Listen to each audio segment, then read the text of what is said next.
vamos a estar considerando si existen las posesiones demoníacas hoy en día, sí o no.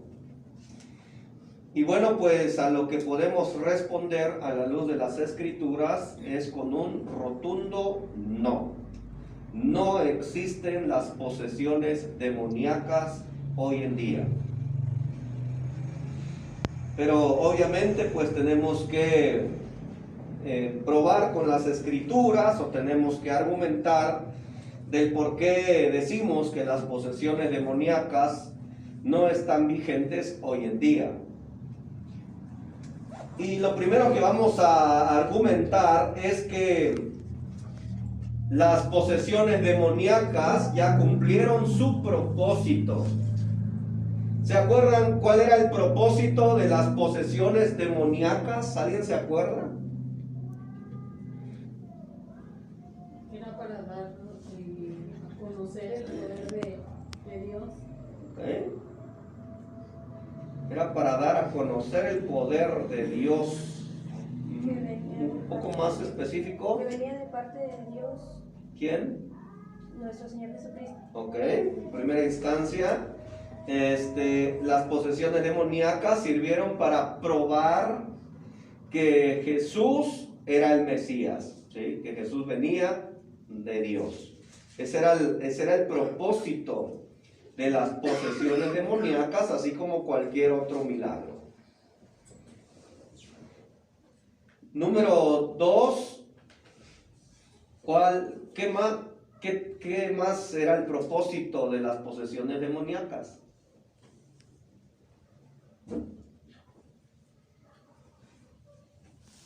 ¿Alguien se acuerda? O sea, ya tenemos que era para probar el poder de Dios ejercido a través de Cristo, pero ¿qué más? También a través de los apóstoles. Muy bien. Era para probar que los apóstoles también venían de parte de Dios, ¿verdad? Y entonces, ¿qué es lo que hacían las posesiones demoníacas? Las liberaciones de los demonios, ¿qué era lo que venía haciendo? ¿Cuál era su función? Obviamente de que los apóstoles venían de Dios, pero hay una palabrita ahí. ¿Era para qué? Evidenciar. ¿Ok? Otra palabrita.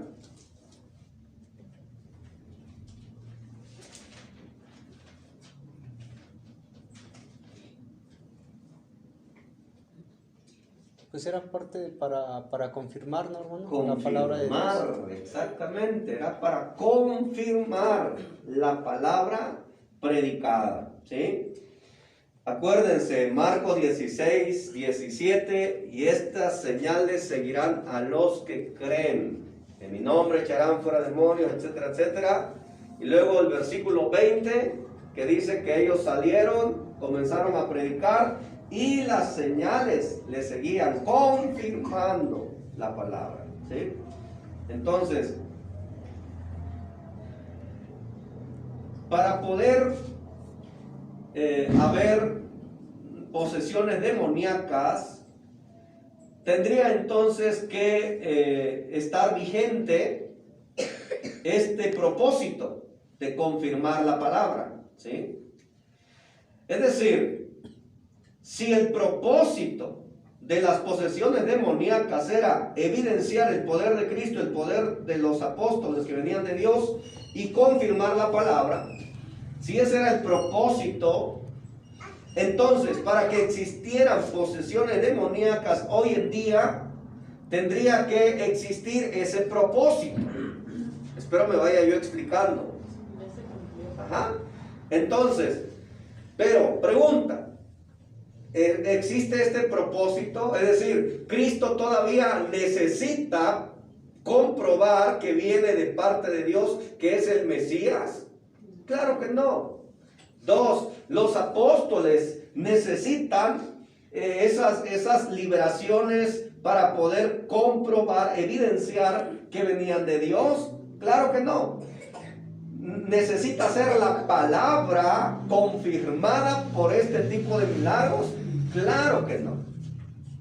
Es decir que no puede existir posesiones demoníacas porque el propósito que éstas tenían ya fueron cumplidos, ¿sí? Ya tuvieron su función allá con Cristo, con los apóstoles. Para poder nosotros argumentar que la palabra ya está dada, que la palabra ya está completada, que la palabra ya está perfeccionada, hay un pasaje que ya hemos estudiado. ¿Se acuerdan cuál es? Si alguien les pregunta a ustedes, a ver, ¿por qué tú dices que ya no hay don de lenguas? ¿Por qué tú dices que ya no hay don de sanidad? ¿Por qué tú afirmas que ya no hay posesiones demoníacas? ¿Por qué? ¿Qué pasaje le presentamos?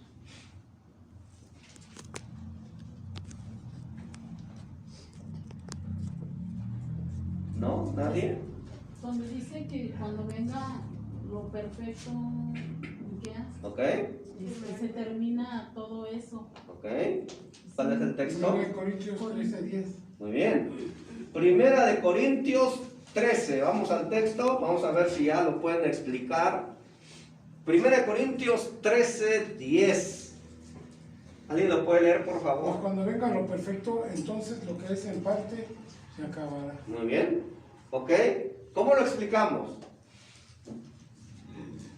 ¿Cómo explicamos eso? Mas cuando venga lo perfecto, lo que es en parte se acabará. Porque la profecía, los dones espirituales eran para la primera difusión de la palabra, pero ahora ya la palabra está completa, consolidada, escrita y está ahí, pues sí, ya completa, ya, entonces ya no es necesario predicar con lo que era en parte, ¿verdad? Aparte el contexto de aquí de Primera de Corintios, en los versículos anteriores está hablando, ¿no?, de eso, porque dice desde el 9, porque conocemos y profetizamos de manera imperfecta. Dice, pero cuando llegue lo perfecto, lo imperfecto desaparecerá. O sea, está hablando de lo que conocen hasta ese momento. Ok. Entonces, cuando hablamos de perfecto, hablamos de conocimiento. Ok. Esto es muy importante. Por eso es importante ir al contexto. ¿Sí? Es decir, acuérdense, versículo 8. ¿Qué dice el 8? El amor nunca deja de ser, Ajá. pero las profecías se acabarán y cesarán las lenguas y la ciencia acabará. Ahí está, ¿verdad? Las profecías se acabarán, cesarán las lenguas, la ciencia se acabará. Ahora, está hablando de conocimiento. Luego dice el versículo 9, porque en parte conocemos y en parte profetizamos. Ahora, luego, vean cómo está ahí. Versículo 10, hay una palabrita que nos indica a qué se refiere lo perfecto, utilizando por supuesto el contexto. Hay una palabrita ahí que la explicamos la otra vez. El artículo lo, ¿verdad? Que es un artículo neutro refiriéndose a algo, no a alguien. Porque acuérdense, uno de los argumentos es que ahí se refiere a Cristo, ¿ok? Pero el artículo lo nos indica algo, una cosa, un objeto. No está hablando de una persona, ¿sí? Y si nosotros prestamos atención, en la primera palabrita del texto vamos a encontrar el contraste. Más, cuando venga lo perfecto. Esa palabrita más hace el contraste con los versículos, con el versículo anterior, ¿sí? De que en parte se conoce y luego más cuando venga lo perfecto, o sea, lo completo, lo que es en parte se acabará, ¿sí? Ahora sí, una vez entendiendo y explicando esto, podemos hablar con toda certeza que una vez que viniera el conocimiento completo de las cosas, entonces todo lo demás se iba a acabar. ¿Y qué es eso todo lo demás? Todo lo que confirmaba, respaldaba, sustentaba la palabra oral en aquellos días, ¿sí? Es decir que una vez que tenemos la Biblia completa, el conocimiento completo, que es en parte, se acabó. Y esto en parte, o sea, en esa frasecita, en parte conocemos, obviamente ahí entra todo lo que tenía que ver con los milagros, las señales, los prodigios, todas aquellos mecanismos que se usaron para confirmar ese conocimiento que se estaba dando en esos días. Una vez que ese conocimiento ya quedó plasmado, quedó completado, ¿cuál sería el objeto de esas señales, de esos milagros, si ya cumplieron su propósito? ¿Sí? Entonces, las posesiones demoníacas no son posibles hoy en día porque su propósito ya se cumplió. Y esto lo explicamos, como le decía la otra vez, ¿verdad? Poner la cimbra de una losa, de un techo, ponen los polines, las tarimas y todo, mientras la losa seca, ¿verdad? Una vez seca, por ejemplo, esto aquí le tuvieron que poner eso. Medio mal va porque se colgó, pero bueno, es otra historia. Pero le pusieron, ¿ok? Aquí le pusieron. Pero una vez que eso secó, los polines, las tarimas y todo lo demás, cumplió su propósito, por tanto fue quitado. Ya no fue necesario. Puesto que si todavía estuviera, nosotros no estuviéramos acá, ¿sí? Imagínense todos los polines por todos lados. Obviamente cumplió su propósito y se quitó. Así, todo lo que son las señales, prodigios, milagros, posesiones, liberaciones, etcétera, se acabaron, ¿sí? Entonces, si las posesiones demoníacas cumplieron su propósito, entonces ya no tiene sentido que existan hoy. Cuando me refiero a las posesiones demoníacas, obviamente me refiero juntamente con su liberación, ¿sí? Es decir, las posesiones van de la mano con la liberación de los demonios. Porque no puede haber liberación de demonios si no hay demonios. ¿Se me explicó? Entonces, obviamente cuando me refiero yo a posesión demoníaca, me estoy refiriendo a eso que hacían los apóstoles de echar fuera demonios. Eso ya lo estudiamos también. Hablamos de la autoridad que tenían para poder echar fuera los demonios. Ese echar fuera los demonios evidenciaba que venían de parte de Dios y confirmaba la palabra que ellos estaban hablando. ¿Ok? Entonces, las posesiones demoníacas hoy en día no es posible porque no hay quien los eche, porque van de la mano, ¿sí? O sea, los que echan fuera los demonios ya no tiene sentido, no tiene propósito que existan los que anden echando fuera demonios, como tampoco tiene sentido ni propósito las posesiones demoníacas.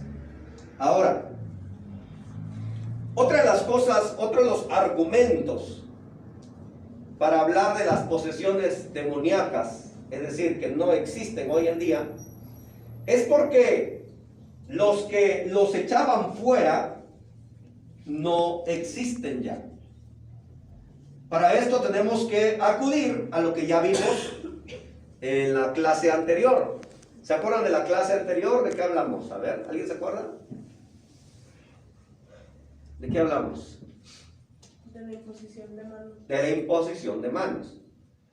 Ok, entonces hablamos de que el poder del Espíritu Santo era transmitido por la mano de los apóstoles. ¿Ok? Es decir que los apóstoles imponían las manos, el Espíritu Santo llevaba a cabo su voluntad y entonces les daba cierto don a las personas. Pero los que recibían la imposición de manos, ¿podían o no podían transmitir ese don? No se podía. Así que, ¿cuál fue el último apóstol que vivió? ¿Se acuerdan? Juan, ¿verdad? Juanito. Juanito fue el último de los apóstoles, allá aproximadamente entre el 95 y 100 después de Cristo. Entonces, a partir de allí se acabó, y precisamente hablamos la otra vez que Juan fue el último también que escribió el Apocalipsis, ¿ok? El último que escribe el último libro de la Biblia. Así que el último apóstol escribe la última palabra para completar el conocimiento, y entonces muere y se acabó todo, ¿verdad? Se acabó las señales y milagros porque ya el conocimiento fue completado. Se acabó las señales y milagros porque se murió el último apóstol, ¿sí? Ahora, obviamente en nuestros días existen muchas personas que dicen que echan fuera demonios y que a algunos se atribuyen el título de apóstol, ¿sí? Ahí ustedes pueden buscar en internet y hay muchos supuestos apóstoles, ¿sí? Ahí está el famosísimo, ¿verdad? Es Nazón Joaquín, ¿verdad? El apóstol de Jesucristo. Y ahorita mismo está sufriendo por Cristo, dice él, ¿verdad? Bueno, entonces, y así hay varios, ¿eh? Hay otros grupos religiosos pentecostales que igual se dan ese título del apóstol fulano, porque lo oyen bonito, se oye pomposo, ¿verdad? Imagínense, ¿no? El apóstol Leonel Méndez. El apóstol Esteban, ¿no? O sea, sí, como dicen por ahí, sí, hay un término, ¿no? No si tira, ¿no? Si tira. Es decir que, pues se oye bonito, o sea, ya no se conformaron con el término pastor, sino que ahora se van con el término apóstol, ¿no? Bueno. O profeta. Pero bueno, eso no es así. Ya en alguna otra clase estaremos viendo las características de un verdadero apóstol de Jesucristo. Entonces, no hay apóstoles, no hay quien eche fuera demonios, porque el propósito ya se cumplió. No hay posesiones demoníacas, por supuesto, porque su propósito ya se cumplió. Luego, no existen posesiones demoníacas, y mucho menos existen los llamados exorcistas. La palabra exorcista, de acuerdo a los diccionarios, hace referencia a un conjunto de palabras, a una especie de conjuro, a una especie de rito, de ritual, por medio del cual se echa fuera un demonio, un espíritu maligno, ¿sí? Así es como lo define la mayoría de los diccionarios.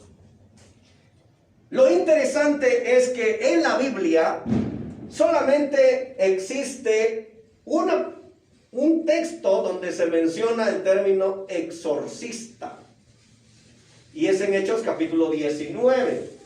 ¿Se acuerdan ustedes de la historia de aquellos que andaban supuestamente echando fuera demonios? De los hijos de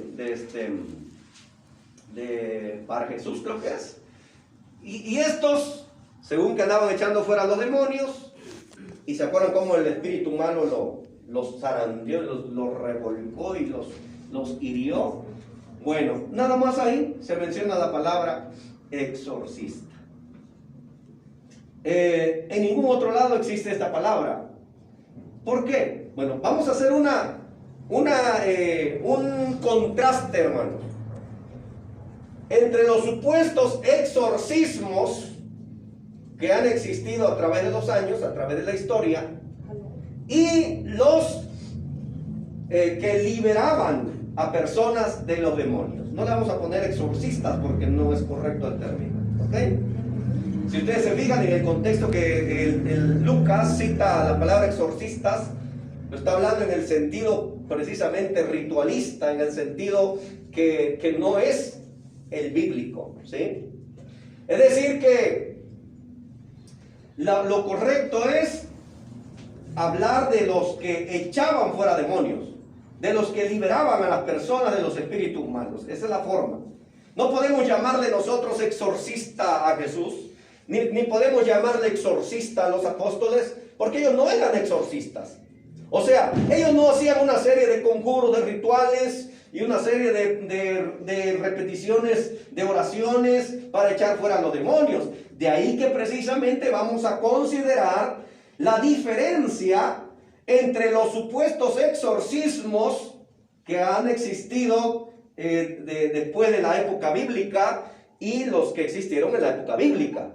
Por ejemplo, el documento expedido por el Vaticano, cuando ustedes puedan leerlo ahí, ustedes van a ver todo un pergamino de la oración de exorcismo, ¿sí? Y ahí menciona todas las cosas que se tienen que decir para poder exorcizar. Ajá. O sea, el Vaticano elaboró, es León III creo que es, elaboró su oración, ¿no? Y lo puso así ya como la oración perfecta, como que esto es lo que tienen que decir cuando van a sacar un demonio. Y quedó ya estipulado en el papado, en la religión católica, donde esa serie de frases, esa serie de palabras son las que se tienen que expresar. Si una persona dice algo fuera de ese texto, no va a tener éxito, ¿sí? Porque esa es la oración oficial, vamos a ponerla así, la oración oficial de exorcismo. Y es un montón de palabras. Serpiente sabe que por la madre no sé quién y un montón de cosas. ¿Ok? Los religiosos, los pentecostales, todas estas personas que supuestamente andan echando fuera demonios, hacen una serie de rituales, ¿sí? Empiezan ahí a hacer sus reuniones especiales, porque hacen reuniones especiales de liberaciones de demonios. Yo acudí a una de ellas, ¿sí?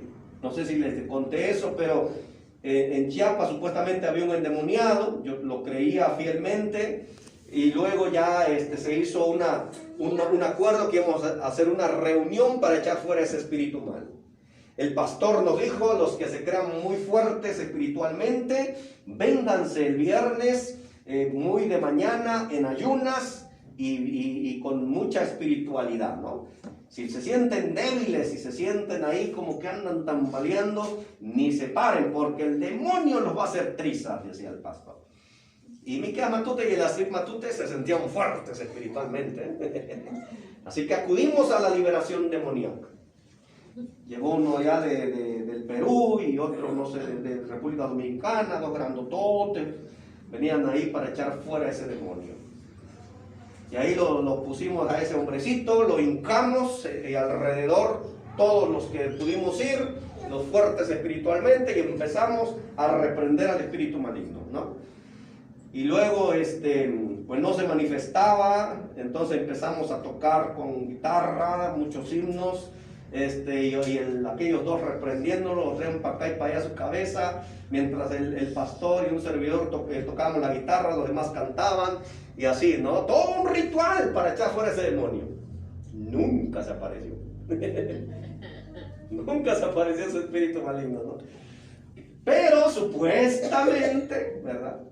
Supuestamente ese de Perú, dice que él vio, que cuando estaba orando, dice, que él vio cómo caía una lluvia, como una llovizna, decía él, y ese era el Espíritu Santo, decía. Y yo vi, dice, decía ese hombre, dice, cómo una mujer andaba rondando, dice, vestida de negro, andaba rondando por todo acá, dice. Cuando la lluvia empezó a caer, dice, esa mujer salió corriendo despavorida para allá, para los cacahuatales, dice, según él, ¿verdad? Claro, tenía que cobrar su ofrenda, ¿verdad? De decir, ya la gané. Pero eso, mis hermanos, no es nada escritural, ¿sí? En ningún lado vamos a encontrar nosotros reuniones especiales, cultos especiales para echar fuera demonios. En ningún lado vamos a encontrar esa clase de rituales oraciones hechas específicamente para echar fuera demonios, términos específicos para echar fuera demonios. Nunca vamos a encontrar semejante cosa, ¿sí? Es más, ni siquiera vamos a encontrar sesiones de liberaciones demoníacas. Porque yo me acuerdo que en esa ocasión fue la primera sesión, pero luego lo volvimos a citar a la otra ocasión para otra vez hacer otra sesión, ¿sí? Las sesiones de liberaciones demoníacas. Eso no existe en la Biblia. ¿Se acuerdan lo sencillo que era echar fuera los demonios, hermanos? ¿Qué hacía Jesús? Marcos 5, por ejemplo. Marcos 5, solito llegó el hombre, se hincó.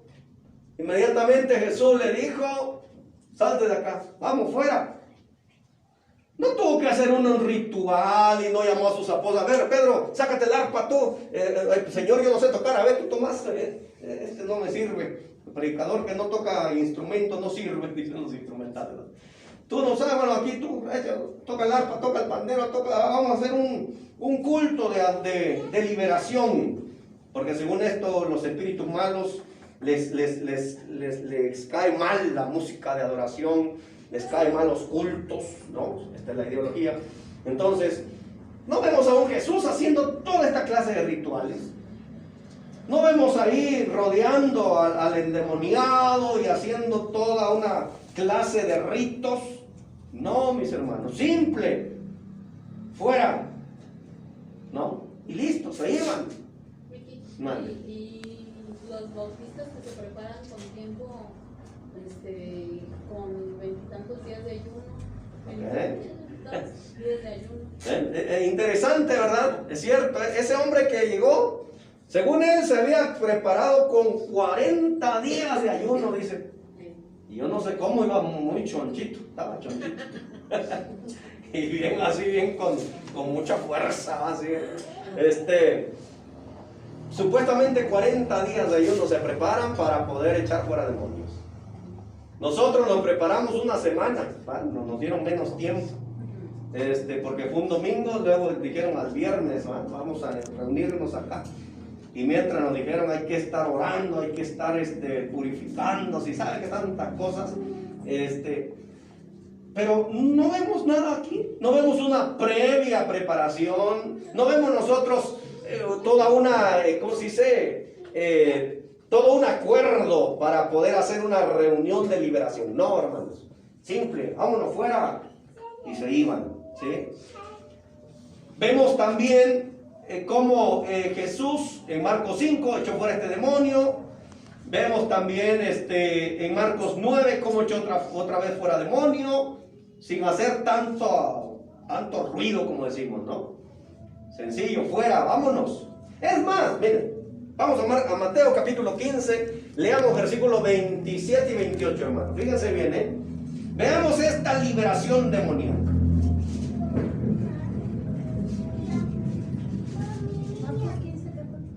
Mateo 15, versículos 27 y 28. Veamos esta liberación demoníaca. Y ella dijo: sí, Señor, pero aún los perrillos comen de las migajas que caen de la mesa de sus amos.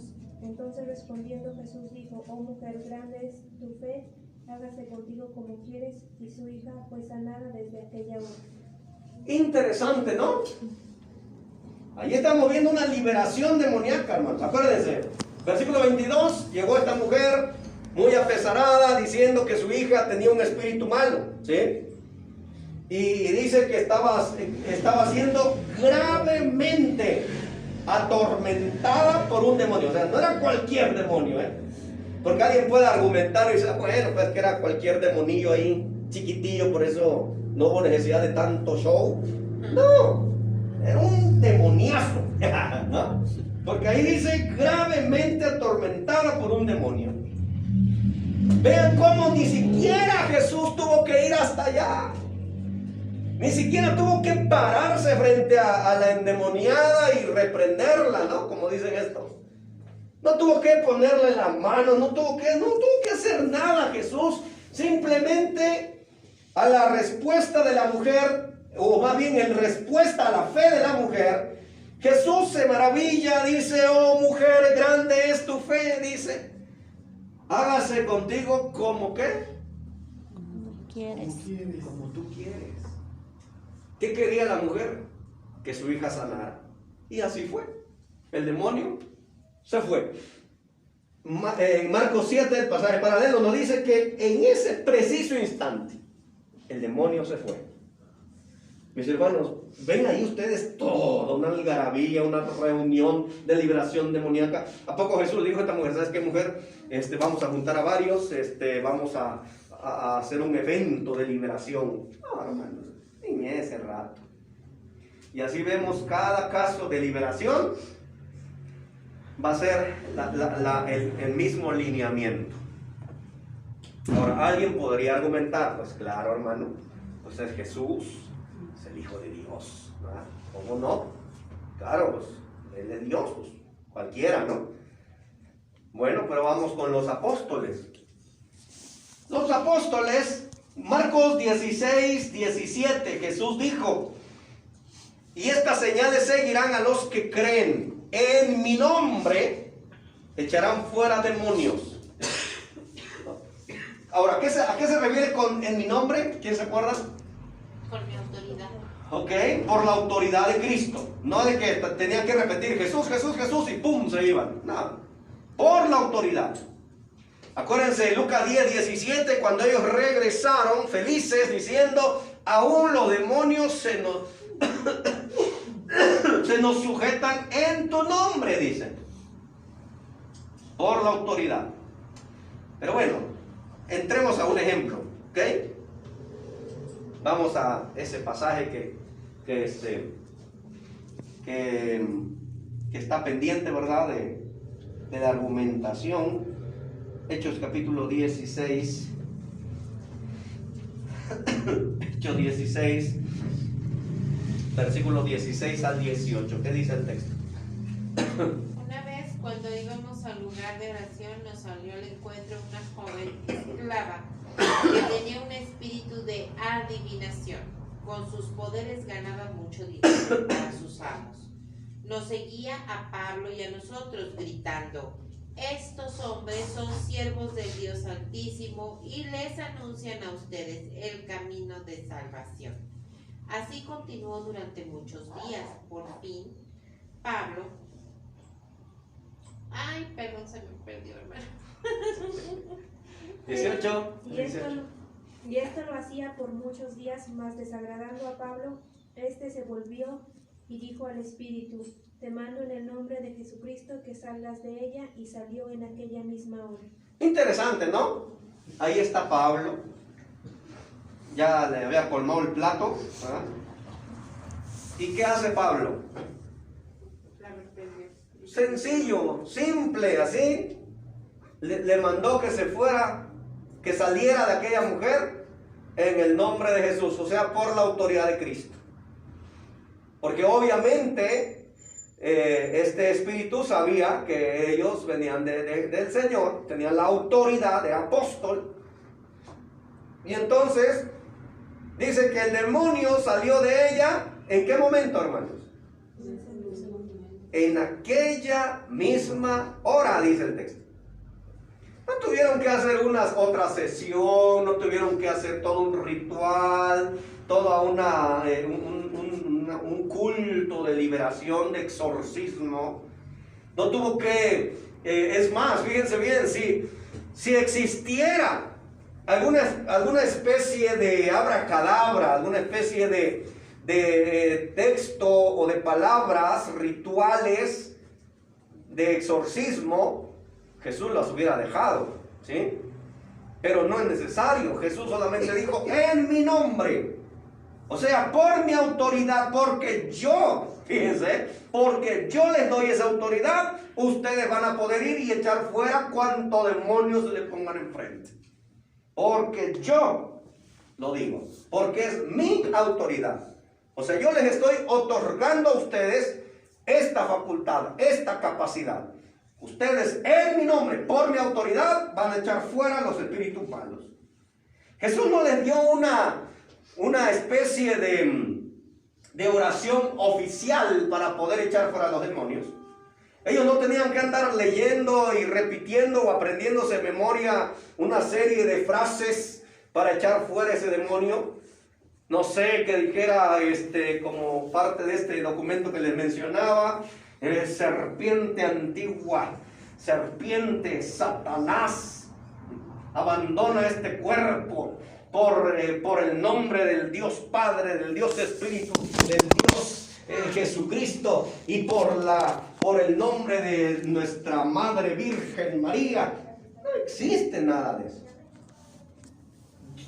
Jesús lo hubiera dejado, pero no.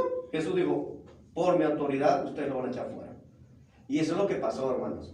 Con aquel espíritu, Pablo simplemente dijo, vete, en el nombre de Jesús, por la autoridad de Cristo, fuera, vámonos, sin más ni más. Y el espíritu en esa misma hora no se puso ahí de que no me voy, vas a hacerme otra sesión. No, el espíritu no se queda aquí con nada. ¿Ah?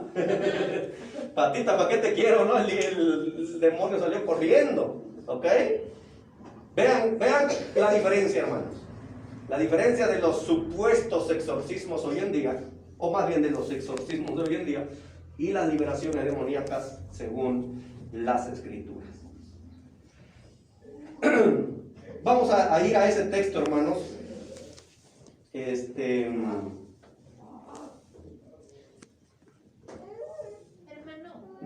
¿a qué se refiere con espíritu de adivinación? Sí, O sea, ahí vamos, ahí. Vamos a explicar lo siguiente. Bueno, los espíritus pueden adivinar el futuro. Esa sería una buena pregunta. Bueno, lo que podemos decir a la luz de la Biblia es que el conocer el futuro o el conocer cosas del futuro tiene que ver con uno de los atributos exclusivos de Dios. ¿Se acuerdan cuál es? Omnisciencia. Omnisciencia, omnipotencia y omnipresencia. Son los tres atributos que identifican al creador del cielo y de la tierra. Nada más. Nadie más posee estos atributos, ¿sí? Así que los espíritus no poseen el conocimiento del futuro. Ahora, ¿por qué dice ahí espíritu de adivinación? Bueno,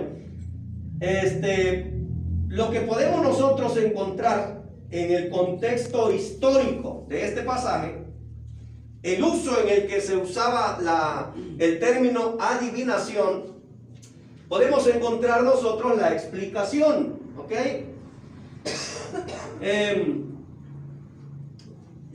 La palabra adivinación viene de una palabra griega en conjunto, que es la palabra P-U-T-H-O-N, puton, ¿ok? Esa palabrita hace referencia en el castellano a pitón o pitón, ¿sí? Pitón. Ahora, el pitón es interesante este término porque, de acuerdo a la mitología griega, Pitón venía siendo una gran serpiente que guardaba el oráculo de Delfos en Grecia, de acuerdo a la mitología. Pero luego viene Apolos, que es el dios, uno de los dioses favoritos de los griegos. Apolo venía siendo hijo de Zeus. Apolos venía siendo uno de los dioses que tanto curaba como enfermaba, como que daba salud, bendición, como también traía plagas. Este dios se le representa como el dios de la juventud, ¿sí? Es representado con un arco, una flecha, desnudo, así en una juventud perfecta, en el vigor de la juventud del ser humano. Así se ha representado, desnudo o solamente con un manto. Supuestamente Apolos mata a Pitón, la serpiente, esa gran serpiente, mata a Pitón y se posesiona, o más bien toma posesión del oráculo de Delfos, ¿sí? Entonces ahí, una vez que mata a Pitón, según esto, el nombre de Pitón se le atribuye a Apolos, ¿ok? Porque él mató a esa gran serpiente. Y entonces las sacerdotisas de Apolos se le llamaban pitonisas, ¿sí? De hecho, de ahí el término, la pitonisa de Endor. ¿Ok? Entonces, Lucas utiliza una palabrita griega, que es la palabra puton, en conjunto a otra palabrita, que solamente se utiliza aquí para hablar referente a la adivinación, ¿sí? Es decir que la palabrita es manteuomai, ¿sí? Esa palabrita solamente se utiliza aquí en este texto, refiriéndose a la ideología pagana que se tenía de las supuestas, o más bien de las pitonisas de Apolo. ¿Ok? Espero me vaya explicando. Es decir, Lucas, inspirado por el Espíritu Santo, utiliza esta palabrita manteuomai, ¿sí? Manteuomai. Utiliza esa palabrita para hacer referencia al uso pagano que se le daba, en conjunto con puton, que es la palabra de donde viene pitón y se deriva pitonisa. Es decir, que de acuerdo a la mitología, las pitonisas de Apolos recibían la inspiración de ese dios Apolos. ¿Ok? Dice que Apolos inspiraba a estas mujeres, las pitonisas, para que ellas dieran sus oráculos, sus mensajes de revelación del futuro. Lucas, entonces, utiliza la ideología pagana para contextualizarnos de lo que estaba pasando allí. Es decir, era un demonio, sí, pero no tenía la facultad de adivinar. Es decir, él era un demonio, la muchacha estaba poseída, y lo que la gente creía en la ideología, dentro de su cultura mitológica, ellos creían que ella era una pitonisa de Apolos. Entonces Lucas, haciendo uso y contextualizándonos, utiliza esos términos para estar en contexto de la cultura de esos días. Es decir, que el espíritu no adivinaba nada. Porque, bueno, volvemos a esto, hermanos. En el sentido de esta mujer, los espíritus querían estar en un cuerpo, obviamente. ¿Para qué iba a estar un espíritu ahí si ya adivinó? Vamos a ponerlo así. Ese espíritu, en cuanto ve a Pablo, ¿qué hubiera hecho, hermanos? Yo soy un demonio. Sé que ese hombre me puede echar fuera de este nicho calientito, bonito, sabroso, ¿no? Sé que ese hombre me puede echar fuera. ¿Qué tendría yo que hacer? Huir. Porque ya vi. Este ingrato me va a echar fuera. Vámonos al lado contrario. No, pero ¿qué hizo el espíritu malo? Estuvo vociferando, pero ¿qué hizo? Diciendo quién era él, o sea, declarando quién era él. Sí, pero ¿qué hizo? Pues se dio a notar. Sí, pero... Se fue. ¿Eh? Se quedó ahí. ¿Qué dice el texto? Leamos el texto, vean. Se posicionó. ¿Qué dice ahí? Estuvo ahí, ¿qué estuvo haciendo para que Pablo lo echara afuera? ¿Qué estuvo haciendo? Molestándolo. ¿Cuánto tiempo? Varios días. ¿Qué dice el texto? Fueron muchos días. Muchos días. O sea, Este espíritu, en lugar de irse porque sabía que lo iban a echar fuera, no, se quedó ahí, dándole lata a Pablo, ¿no? O sea, ¿qué nos muestra esto? Que este espíritu no adivinaba nada, ¿sí? O sea, no tenía conocimiento del futuro. Lo que dice el texto es en base a la cultura en la que Lucas está escribiendo. Pero él no tenía ninguna facultad de adivinar, porque para poder adivinar necesitaría ser omnisciente. Y ni los demonios ni Satanás mismo son omniscientes. El único omnisciente es Dios, ¿sí? Y volvemos al punto: ¿por qué Dios prohibió el consultar a los supuestos adivinos o pitonisas? Porque te desviaba del camino de Dios. Miren, es por ejemplo el pasaje de allá de Samuel. Bueno, ya se nos acabó el tiempo. Bueno, lo vamos a pendiente ahí. Vamos a explicar en la otra clase Samuel 28. Primero Samuel 28. Vamos a hacer un exégesis en el pasaje, porque igual es importante entenderlo, porque de ahí se desprenden tantas cosas. Y la verdad, hermanos, lamentablemente se le atribuye al demonio, al diablo, a los espíritus, cualidades que no tienen de acuerdo a las sagradas escrituras, ¿sí? Es decir, que los demonios no pueden adivinar porque no tienen ese atributo de la omnisciencia, porque esos tendrían que ser omniscientes, ¿sí? Y si un demonio fuera omnisciente, hermanos, entonces pues prácticamente estaría en la par de Dios. Es más, fíjense bien, hay quienes piensan que el diablo es la contraparte de Dios.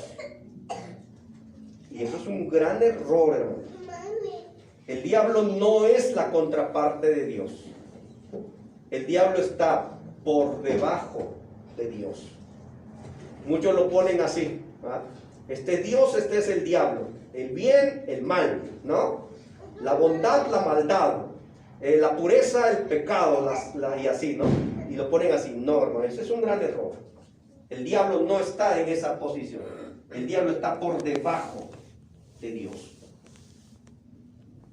Y esto es lo que hay que ir comprendiendo y predicando, hermanos, ¿sí?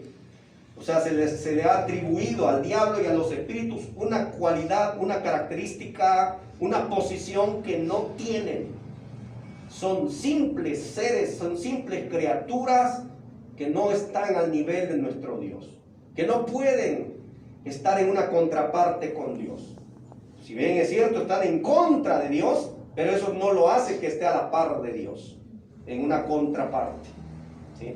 Es como si yo miento, estoy en contra de la voluntad de Dios, pero ¿quién me va a poner en la contraparte de Dios? ¿Sí me explico? O sea, no debe ser así.